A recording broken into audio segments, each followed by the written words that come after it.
Okay, there is one more person remaining in the pool that we have yet to see. It is going to be Kusi. ZeeBee running the gauntlet, playing all 3 matches in a row. And now has what I would probably say is like the biggest contention in the pool. Like, obviously, BioBurb made a little bit of an upset there to beat ZeeBee, and an incredible showing. But I would say, just looking at this, Kusi would be the number one person I would be scared about in the bracket for ZeeBee. Yeah. I mean, to be fair, every single player in this bracket is someone to be scared of. You know what I mean? It's the nature of an invitational tournament, the nature of a small tournament. There's no one in this bracket where you're going to play against them and it's going to be like, this is free. Sleeper. You know what I mean? Definitely not. But, I'm just talking about this specific pool. Pool 1, we've got ZeeBee, BioBurb, Leviathan, and Kusi. If I just had to take a look at that and see who I would, say is most likely to come out on top, it would probably be between Kusi and ZeeBee. So now that ZeeBee's dropped a set there to Bio, he might find himself in the loser's bracket if he doesn't take out Kusi. Yeah, this becomes kind of a must-win situation if you want to remain on the winner side of things into that final bracket. It's tough, man. It's tough. Like I said, everyone here is a heavy hitter, especially someone like Bio, who maybe hasn't played quite as much in as many tournaments. People aren't used to how he plays. Because he's definitely there with the quirky stuff, you know what I mean? It's kind of like a hallmark of his kind of play style is he's going to hit you with something weird. And he's going to hit you with something corny. That's just how it's going to be. And Bio's also like a Squawk player, right? Yeah. So representing, taking out ZeeBee. Showing up in a big way. That's awesome. All right, the guy that beat both of us yesterday. All right, we're not gonna be biased against Kusi, right? Let's go ZeeBee. Let's go ZeeBee. I never thought I'd see you cheering for a Crag. No, it's a really hard day for me. Oh, poor nurse. Honestly, okay. I really like this skin, so I might be Team Kusi again. Yeah, this is a sick skin. I'm having minor PTSD after that match I played, because I also played Crag into Kusi, and it was brutal. But I think ZeeBee is gonna have a lot more practice in the matchup, gonna understand, especially with the warm up from the last game, a little bit more how to do this. But misses the grab. But this comes the cringe. Yup. So, I mean, like I said, with crouch canceling being back, the best way to beat it is setting up grab, either reaction tech chases or re-grab situations like that, just basically completely ignore it. And, when you get to top level fighting games, the way to ensure that you win is through just consistency. So there's other ways to beat it, but none of them are going to be as consistent as just going for those grab resetups or reaction tech chases. And I know Kusi is very comfortable doing that. That being said, loses the stock early, and he's going to have to start making a bit of a comeback here. We've seen how back and forth this matchup can be when Bio was playing it, but Bio even had to switch off of it when playing against Kusi, so we'll have to see how it goes. Yep, that should be a fourth strong. You DI for the up B, and you die to the fair F strong. Definitely a classic situation, but my god, I don't know how ZeeBee is always fighting these strongs. Like, it is just locked on every single time, knowing exactly what he needs to do, and I'm impressed. I'm very impressed. ZeeBee is one of those players who just seems comfortable with a game plan, if that makes sense. He knows what he's trying to do. He knows kind of some of the weird things he's trying to set up, some of the combo he's trying to set up reliably, what his recovery mix-ups are. It looks like he really has a consistent game plan coming into things, and it's just a matter of executing it. Oh. And I think it's a matter of if, his opponent is able to disrupt it. I think one of the big things that Bio did well in this matchup was disrupting what ZeeBee was trying to do, putting him in the back foot off stage, especially with that Crag pick. So I'm interested to see, like you said, if Kusi is able to maintain the momentum, because it's felt like all ZeeBee so far. These grab resets right now are huge, and just not getting the conversion off the back of that down B, that could have been the stock. Yeah, I'm a little actually surprised we're seeing Kusi still going for the down throws, because ZeeBee teched 3 of them in a row. Finally missed the tech on that one, but was still a situation that was a potential to not work out for Kusi. Like, sometimes you said it's consistency that matters a lot, but if your opponent's consistently teching your down throw, you're not going to get the follow-ups you want. Although that time worked out pretty well, because managed to tech chase into the rocks.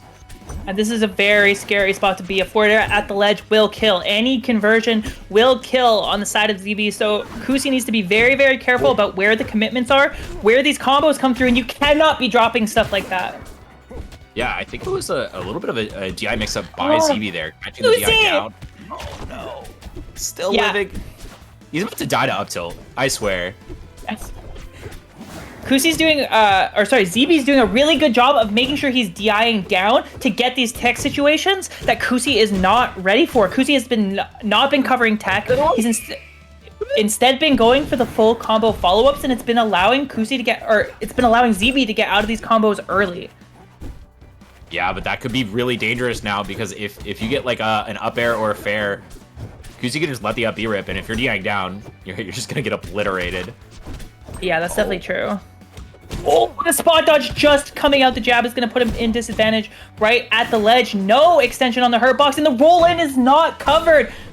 But the down tilt into the forward strong will do it. That last stock from Kusi was so clean. Yeah, really clutching up there. A lot of just scramble situations that it seemed like ZeeBee was out of the woods and had another opportunity to play neutral, but all of his neutral wins were just these little pokes, these little tickles, not enough to get the kill.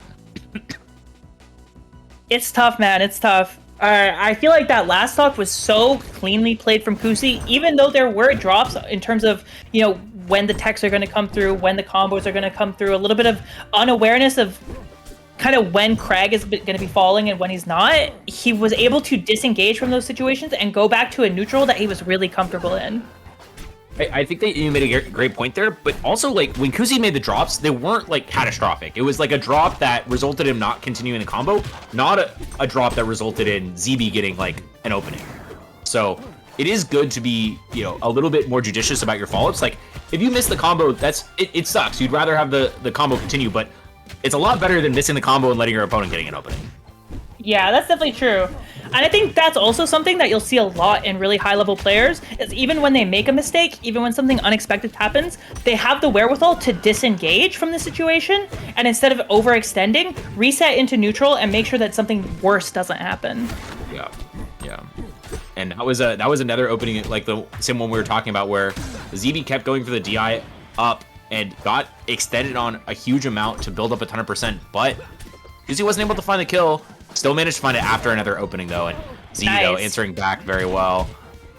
Super a lot even. more even than the first game we saw. That saw ZeeBee actually taking the stocks early. Yeah, and I feel like ZeeBee in that first game was gambling a lot on the strong attacks, like going for the up strong, going for the F strong, and when it works out, it works great. You get the stock early, but when it stops working, then you need to find an alternate way to get the kills, an alternate way to finish off these stocks, and I think that ZeeBee's been really figuring that out as well right now. Oh, almost gets the up tilt, but good DI from Kusi.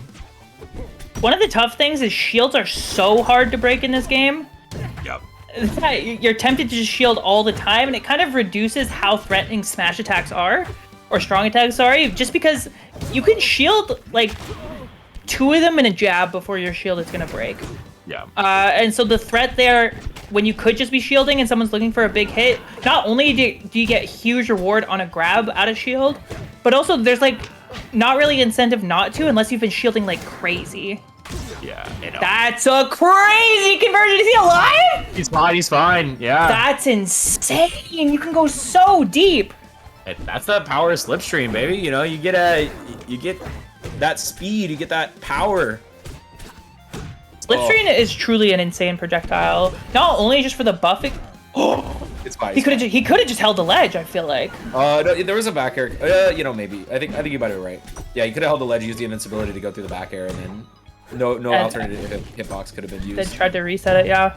Okay, can he cancel it? No, the wall jump. Great awareness from Kusi to realize that you can wall jump out of that situation. Now in a tough spot at the ledge. I feel like he could have up smashed that DI almost. Yeah, Jumps used. It's hard to react to time because a lot of times you want to jump like immediately after. So you don't want to remain grounded like using. Oh, it's bad. This is so bad.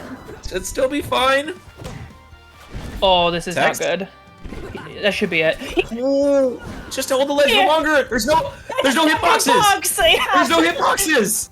Oh, good try from Kusi. Honestly, nice mix-up from ZeeBee to make him think that he could potentially have gone high enough. Kusi falling for it in that instance. Gonna go for the up smash. Just good enough on the DI. Back to the ledge. Still catch the air dodge out. And, oh, the roll past the spikes was crazy. And now Jab's not punished. Jab 3, almost enough to get it. All right, goes high enough, but the forward air is gonna take it. I mean, I don't think any DI is saving Raster at that percent. No, he's living. He's definitely living. Forward air's not that strong. You DI up there, you're living for sure. Am I crazy? You're crazy. It would have purpled if it was killing for sure. I can confirm. I've hit Raster with many forward airs at like 130 and he doesn't die like center stage. Interesting. I mean, Raster is super light, so maybe I just expect him to die, like, generally. Yeah, forward air is not as strong as, I don't know, as it seems, because a lot of people just don't hit the DI on it. That makes sense. This is a really bad spot, though, for ZeeBee. Manages to check on the pillar, fight through, and, oh, man, just barely getting out of that situation alive, but still a ton of percent built up. And we've seen how good Kusi is at confirming into these kills. If you find one forward air, one up air, we might see the end. Oh, deep off stage. Great DI on the side of ZeeBee to get out of that situation. It can be so scary. Kusi confirmed off of that? Excuse me? Hello? Gamers? I didn't know that was allowed. And up air, not enough. Too high percent now, it looks like, for some of these confirms. Yeah, this is where it gets scary, because you got Craig at 150, kind of nothing to lose. You're out of kill confirms. I know there's still things that you can do, but yeah, they require tech chases and stuff like that, and you're dead. You're dead. Yeah. Oh, you're not dead. Okay, Kusi. That was a drop. I'm calling it. Should have been dead. ZeeBee should have killed there. All good. Second least on life means the down tilt into the forward strong is going to do the trick, and after what was a huge lead, not actually too bad, especially if ZeeBee's able to find one of those early kills that we've seen come through so consistently. Yeah. And historically, whoever has taken the first stock has lost the game, so this is bad news for Kusi. True. Yeah, it's bad news for Kusi. Yeah, you don't want to be ahead in this match. Yeah. Makes you feel complacent. You need you need the X factor. Yeah, and that forward air not enough with good DI and still. That's just a weak hit there. Yeah, I mean the weak hit's like basically as strong as the strong hit right now. Is it? Yeah, they buffed it. Love that for Craig. Yeah, he needs it. Hashtag. Yeah, it just has like slightly lower base knockback, but the same knockback scaling. I see.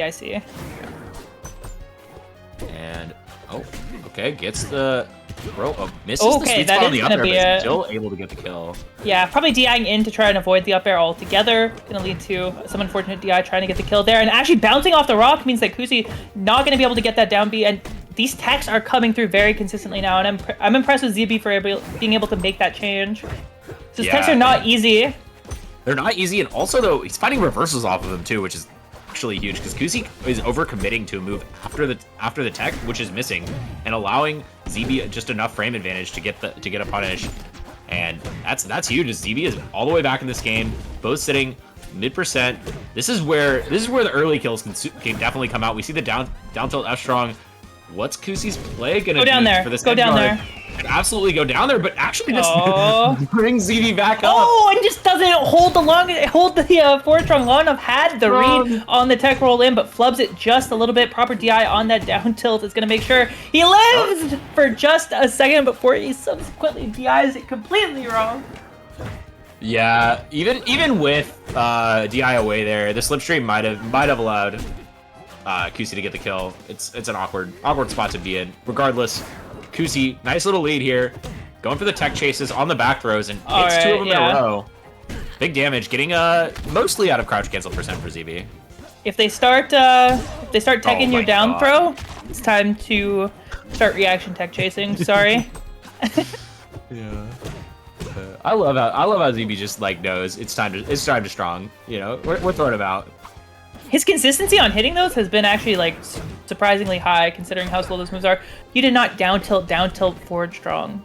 Come on, I believe it. Go down there. No balls. Oh! Got a little scary off the back of the slipstream, but he's able to make it back at 130%. Forced to use the air dodge early.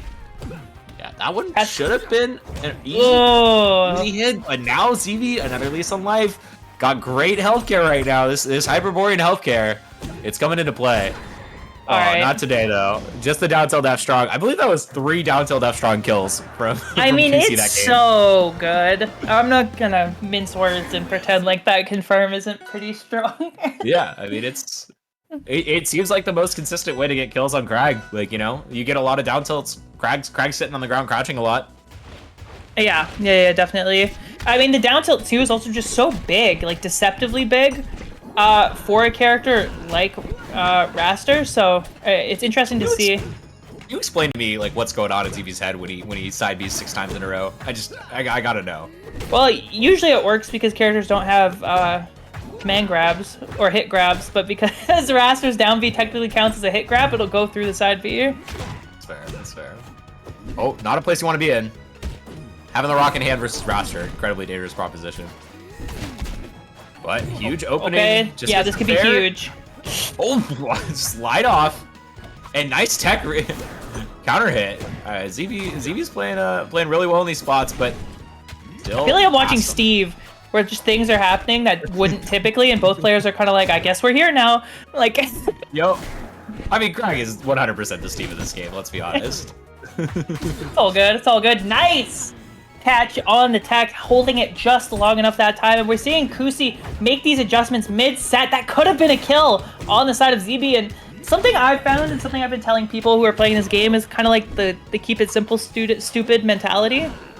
Just because there's so many options in Rivals 2 and you can kind of combo into so many things and set up so many things, I feel like oftentimes people overcook. You know what I mean? And so instead of going for like a down throw up smash, which is just a true combo on some DIs, you're like, oh, I gotta go back air into the weak hit forward air, into the pillar, right? Like, yes. You start overcooking in terms of what you actually have to do to get the kill, when sometimes the easiest thing is actually the best thing. I totally agree with that. Yeah, like I see a lot of people just going for needless extensions. Actually, exactly what you're talking about. Like you don't need to. Just if you can kill him, kill him. Yeah. I'm so guilty of that. I'm not even gonna lie. Like, especially as Rano, I'm like, but what if I threw a down air in there? Like, wouldn't that be sick? By the way, while we were talking, Kusi just got 66% off of a single grab and is still going. Yeah, it's called reaction tech chasing. I don't know if you played Rivals 2, but this is kind of what happens. I thought they nerfed that. I thought that wasn't. No, they brought it back. Everybody was like, "Yay, that's gone, right?" No, welcome back. Welcome back, reaction tech. Oh no, not the walk. Really tough spot to be in now. It's rude, man. It's actually rude. I mean, at this point of the game, like it might not get punished. Normally I'd call the tech to get the taunt to get bodied, but it feels like this is gonna be a taunt to win the game. I believe in Crag. It's one hit from even. I'm gonna go with I think Kusi takes this one, but it's one hit from even, baby. Even. Okay, there it is. Just one more hit needed. Kusi just wave landing off the platforms like 5 times. Oh my gosh. ZeeBee falling to his death, the waiting arms of the bird clap. And yeah, that's Kusi 3-1 over ZeeBee. Really nice showing. Lots of close calls for Kusi, but managed to clutch it out in those crazy situations at the end there.